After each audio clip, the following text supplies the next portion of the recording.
Skal vi starte med at kigge lidt på pumpen herhen? Ja, det synes jeg, vi skal.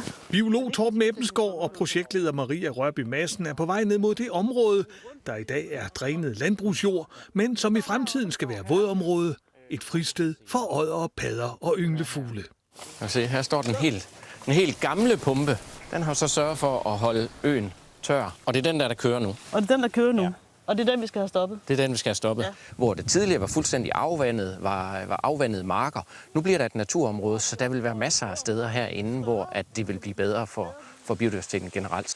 Det er blandt andet den smukke skabning her, det drejer sig om. Lutra hedder den på latin. Mellem 5 og 12 kilo, godt 1 meter lang.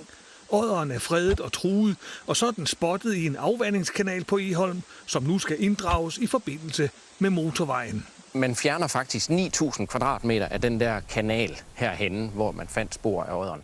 Og i stedet for bare at lave den der kanal lidt længere, jamen så er vi ude at se på planerne om at lave et stort, næsten 70 hektar stort vådområde herinde. Altså vi laver noget erstatningsnatur for den natur, som vi ligesom inddrager i forbindelse med projektet. Og så laver erstatningsnaturen i en meget større mængde end den mængde, vi inddrager. Men også andre arter vil ifølge COWI og Vejdirektoratet faktisk få bedre forhold, når de mange hektar erstatningsnatur bliver etableret. Mere end 1 million kubikmeter jord fra tunnelbyggeriet skal anvendes til etablering af blandt andet strandenge, hvor fugle og padder vil få nye og bedre forhold. Vi graver nogle vandhuller, f.eks. i forhold til strandtudsen. Vi sørger for at lave faunapassager, så dyrene kan komme fra den ene side til den anden side i forhold til den kommende motorvej.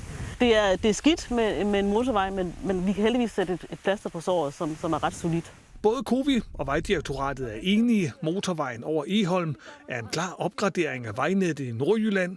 Men de nye erstatningsnaturområder, der er mange gange større end de marker motorvejen kræver, er samtidig også en markant forbedring af biodiversiteten til glæde for både dyr og fauna. Det her er set ud fra biologisk synspunkt en rigtig god byttehandel, fordi vi har nogle rimelig kedelige marker i langt det meste af det her, som er afvandet, grøftet, pumpet og drænet, og der bliver dyrket græs eller korn på dem. Det er klart, der er et meget, meget ringe levested for langt de fleste organismer.